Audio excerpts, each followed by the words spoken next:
Prime Minister, good to see you. Thanks for your time. Great to be with you, Chris. Donald Trump has imposed a new 10% tariff on all imported goods from New Zealand. What is your reaction to this?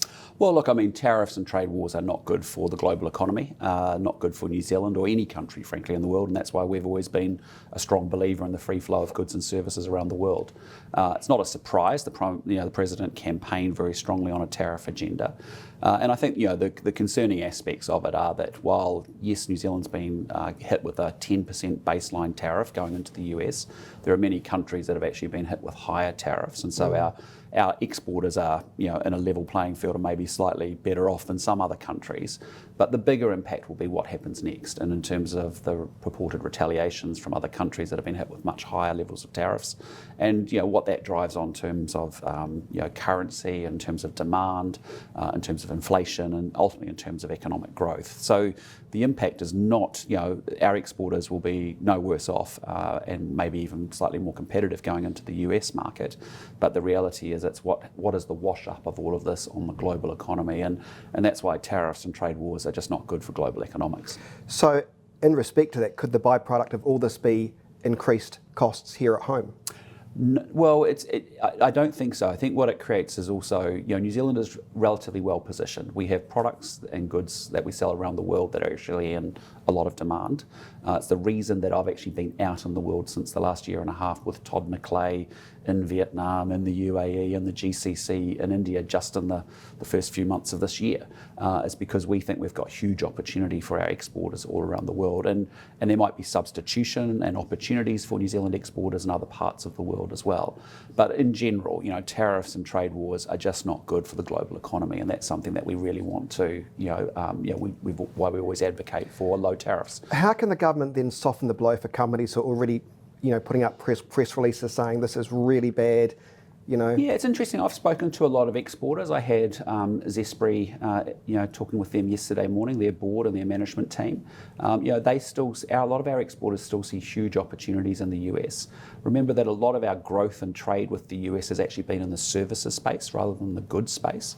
Obviously, our top exports and goods are red meat, wine, and a very little bit of a certain type of dairy products that are going in.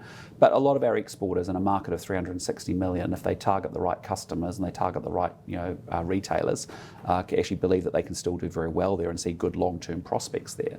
And as I said, if we've received the blanket 10% tariff, as has every other country in the world, but there are other countries that have got much higher tariff rates, and so that is where we are. But as I said, it's just the uncertainty that it creates in global demand and global growth that is more worrying. New Zealand won't retaliate? No, we won't retaliate. We believe in low tariffs, and our tariffs between the US and New Zealand are actually quite low. But the thing is that it's the real loser in all of this, particularly on this bilateral side, will be the US consumer, because as a 10% tariff is applied to exporting firms from New Zealand, that money, that cost is then passed on to the US consumer, which will drive inflation in the US market and higher prices for US consumers. Can you understand why Trump's done this? If you were Trump, would you have done the same thing? No, not at all. I mean, I'm a big believer in the free flow of goods and services. I think the world's been very well served by that over the last few decades. I think New Zealand in particular has been incredibly well served through a low tariff and the international sort of mode of free flow of goods is a good thing for New Zealand and for the world. As I said, the reality is someone's going to have to wear this 10% tariff, and it's going to be the US consumers, sadly. Obviously, there'll be retaliatory actions from other bigger countries that have been hit with often 30 or 40% tariffs that were announced this morning. And again, that creates challenges, but it also creates substitution and opportunities for New Zealand. And our exporters are agile, they're resilient, they're very savvy, and we're out there in the world creating opportunities through those trade deals that we've done by accelerating the EU arrangement a season earlier. We've got a kiwi fruit business, for example, just for the first time, had 100 million households that is, kiwi fruit's being sold to. We've got a red meat sector that's looking at the year ahead going, higher prices mean we'll be $1.2 billion better off. So yes, there's uncertainty with all of this, but I think we are well positioned. Just briefly on X, don't you love X, by the way, at the moment, isn't it great? You said that you had a phone call with your friend, the Ukraine president, overnight. What did you discuss, and will there be more aid going to Ukraine? Look, Just President briefly. Zelensky's someone that I've got to know over the last 16 months or so, and he's someone I've got huge respect for, and so we do regularly talk, and we've met up before in person, and we've had several conversations. It was just to let him know that we stand with Ukraine, but also to get a sense of how ceasefire negotiations are going and how he sees the next steps going. Obviously, Ukraine has entered into the process pretty open and keen to find a solution to peace.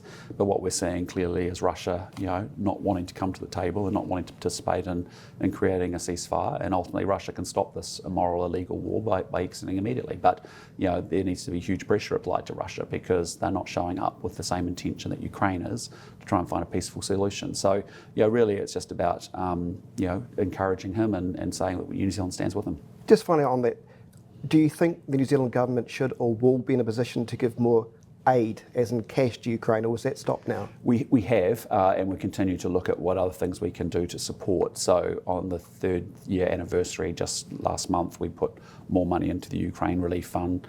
We extended the amount of sanctions on Russians, and obviously we continue with our 100 personnel that are in the UK training Ukrainian soldiers with the British. And so, we're a small country, we're a long way away, and we are with limited resources. But I think it's important when you have a set of values that you actually follow that up with the actions, and I'm proud of the actions we've taken. Let's talk local issues briefly. A government bill proposes to create regional boards to oversee traffic flow improvements here in Christchurch. One of the ideas that the council's looking at is congestion charges during rush hour for Christchurch. This doesn't sound like a winning strategy for Christchurch motorists. What's your take on this? Yeah, look, all that legislation's doing, and it's going through the House and Christchurch, council and members and citizens in Christchurch should, submit on the bill. But essentially, there's been quite a lot of understanding of congestion charging as a means to managing, obviously, congestion and traffic flows.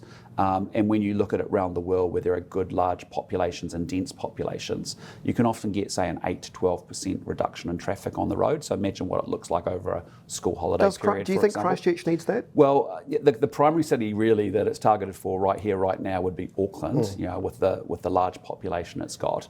There might be an opportunity for Wellington and or Christchurch, maybe, but that legislation is just designed so that actually the council can engage with NZTA and ultimately have that conversation and work out whether it's the right thing or not the right thing. One thing that council staff pointed to yesterday was this law allows the Transport Minister to override regional transport board decisions. So doesn't that make the regional boards pointless? No, what that's about is just having a backstop that if actually there's a very unfair scheme that's put forward onto the citizens of Christchurch, for example, the government would be able to step in and say, hey, listen, this is madness, this is stupid, let's just stop all this. Well, here's one you could do right now. The $500,000 speed bump that's going in down Dean's Ave that's caused a lot of controversy, but that's government funds. That the council's done. Yeah, well, $500,000 for a speed bump, you could stop that, couldn't you? Well, as you've seen, there's been ridiculous costs across the business, across the country, whether it's I was looking at school classrooms, for example, the other day. They've been running at about $1.2, $1.3 million a classroom because they're all bespoke and custom. We've moved the standard classroom now, I think it's 60% of our orders, was 20% of our orders now to standardise, and as a result the cost has come down to $800,000. Well, that's a lot more classrooms we can get delivered for the money that we're spending. So yeah, we get it, there's real challenges across the whole system, but that's what Simeon Brown has done initially and Chris Bishop doing now, is there's a real cost pressures being applied into NZTA around contracting and how that's procured. Speaking of cost pressures, quite a few members of the audience want to talk about supermarkets, and they say it's all very well for Nicola Willis to come out and say reforms could be on the way, but we've been talking about this for 25 years, trying to get supermarkets to cooperate or to bring their prices down. $430 million excess profits were made by the major players. How are we going to get the prices down in New Zealand? Well, that's why we're taking action. I mean, we've been in power 16 months. We had the previous administration with an absolute majority that determined the best thing to do was to have a grocery commissioner and a code of conduct with going around with a clipboard. It was a good start, wasn't it? Well, let's give it a go. We gave it a go. We reviewed it at the end of last year, and clearly it's not sufficient. And so really what Nicola and our government wants to do is look at two things. One is go out there in a 6-week period and finally, once and for all, understand, is there anything that we can do in a regulatory setting, or incentives that actually encourages a third-party entrant to enter into the marketplace. The second thing is to make sure that if we can't do that, at the same time, what more could we and should we be doing to make sure we've got a much more competitive market, a supermarket market here? And I think they are serious actions, and all options are on the table. Do you think there's enough actions or enough reforms to encourage other players to come into the market? Because the Warehouse tried, didn't they? And it hasn't always been, or hasn't really been that successful, has it? You've had a number of local players that have tried to scale up to get a national, operation in place, which is difficult. Why is it difficult? But you've also had international players that exist internationally that have chosen not to come to New Zealand because they either don't see that it's a level playing field or they don't see it's competitive enough. And so, we know we're paying high food prices, and that's why we want to take action. And so, we're not going to die wondering whether there's anything that we should or could have done as a government to put a lot more competition into the supermarket sector. Others have talked about it. There have been endless reviews from Megan Woods and Labor and over the years. But the point is, we're past all that. We now need to get some serious... But it's also the point, we're just a small country. What big player really wants to come to our country and enter a market that is pretty small? I mean, do we just have to accept that? Well, it may well be. I mean, and there is some structural dynamics to different markets based off population size. But where that there is actually, we want to make sure there is no poor settings or anti-competitive behaviour going on that actually is precluding people from either scaling up to become national providers and or attracting a third entrant in. And we're just simply saying, right, we should die trying, finding out whether there's anything more that we could be doing to attract a third entrant, and we equally should be having some bolder, braver conversations about how do we get more competition into the current structure as well. Just briefly, were you surprised the Green Party tried to drag you into the Benjamin Doyle situation, and then the likes of RNZ and Stuff piled on with headlines almost making you somehow complicit in the actions of a Green Party member, where the media played into the Greens' hands? Well, I think, I was pretty clear on Monday, which is my position on it. I haven't really got much to add to it because, frankly, I've got a country to run and there's much bigger things to deal with as we're dealing with the news of tariffs today. But they tried to make it your problem. Sure, but my point is very clearly that is a responsibility for the Greens leadership to step up and actually own their team and work their way through that issue themselves. And that's why I said, look, at the time, I thought it was inappropriate. I know politicians are under scrutiny from other politicians, from the media, from the public. That goes with the territory, it goes with the job, but that's an issue for the Greens to sort out. Just a few final questions. Are you frustrated by the actions of the Māori Party, who seem to be going through this performative phase where anything goes? They don't like the rules of Parliament, and here they are not turning up to, important sanctions possibly imposed by Parliament. I won't go into the specifics because it is before the Privileges Committee. Sure. We have a huge respect for the committee. We don't talk about what happens there because it's their responsibility. But I think you're right. The issue is in Parliament, we are going to discuss difficult and emotional issues, period. And there will be a range of views on all sides of those debates and discussions. And what is important is it doesn't derail and go into what we see in other parliaments around the world where there's people getting their shoes out and getting into fights and all sorts of stupid stuff, right? So we have to have... Don't tempt fate. Well, no, but we can't. We have to have some rules in the Parliament and some standards of behaviour. They think they're above the rules, and that's don't why they? no MP should be above those rules of behaviour within the Parliament, and that's why there is a Privileges Committee conversation taking place. It's really important. We can discuss serious, difficult, emotional, tough conversations, but we can do that in a way that we still have to have some set of rules and operating systems inside our Parliament so that we can do that. Labor often accuses you and the coalition or describes you as the coalition of chaos. How would you describe the behaviour of their potential coalition partners this past week? Well, look, I think it's pretty rich. I mean, you've seen, God forbid, Tamitha Paul as as the Minister for Police and Justice. You've seen a Labor Party vote with the Greens opposing every single law and order measure that we've brought into place in the last 16 months.